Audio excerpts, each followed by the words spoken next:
आपने कभी सोचा है कि हमारे ही देश में जन्मा आयुर्वेद, जिसको आज पूरी दुनिया सर आंखों पे बैठाई हुए है, वो अपने ही देश में अनदेखा क्यों है?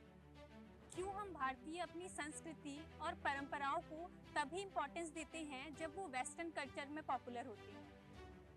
नमस्ते, मैं डॉक्टर पूजा, आयुर्वेदिक कंसल्टेंट और पंचकर्मा एक्सपर्ट। मेरे साथ बने रहिएगा क्योंकि कुछ ही सेकंड्स में मैं आपको ले चलूंगी आयुर्वेद की एक अद्भुत यात्रा पर। आयुर्वेद एक प्राचीन भारतीय चिकित्सा पद्धति है जिसकी उत्पत्ति 5000 वर्ष पहले हुई थी। आयुर्वेद दो शब्दों से मिलकर बना हुआ है।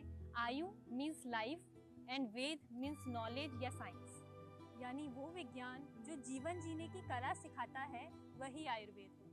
आयुर्वेद को हमारे 4 वेदों में से एक, जो कि है अथर्ववेद, उसी का उपवेद माना गया है।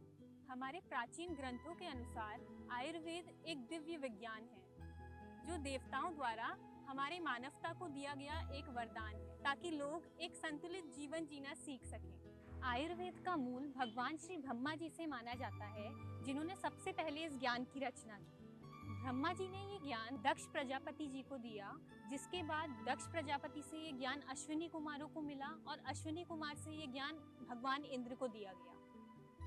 जब धरती पर बीमारियां और रोग बढ़ने लगे, तब महर्षि और ऋषि मुनियों ने भगवान इंद्र से मानवता के उपचार के लिए उपाय पूछा। तब भगवान इंद्र ने महर्षि आत्रेय और धन्वंतरी जैसे ऋषियों को ये ज्ञान आगे पहुंचाया। भगवान धन्वंतरी को आयुर्वेद के देवता और देवताओं के वैद्य के रूप में जाना जाता है। माना जाता है कि समुद्र मंथन के समय वे एक हाथ में अमृत कलश और एक हाथ में आयुर्वेद का ज्ञान लेके प्रकट हुए।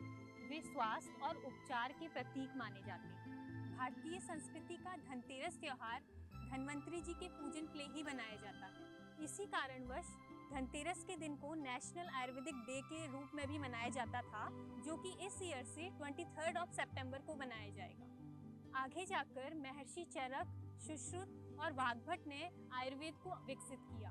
आचार्य चरक ने चरक संहिता का निर्माण किया, जिसमें उन्होंने इंटरनल मेडिसिन्स और रोगों के बारे में वर्णन किया। साथ ही आचार्य सुश्रुत, जिसे कि फादर ऑफ सर्जरी भी माना जाता है, उन्होंने सुश्रुत संहिता का निर्माण किया, जिसमें कि बहुत सारे आजकल के भी यंत्र जो कि सर्जरी में यूज होते हैं, उनका भी वर्णन हमारे उन शास्त्रों में किया गया है। Stay connected with me in this journey, क्योंकि अपनी अगली वीडियो में मैं आपको ले जाऊंगी आयुर्वेद के डीपर रूट्स में। मेरा उद्देश्य है आयुर्वेद को घर घर तक पहुंचाना।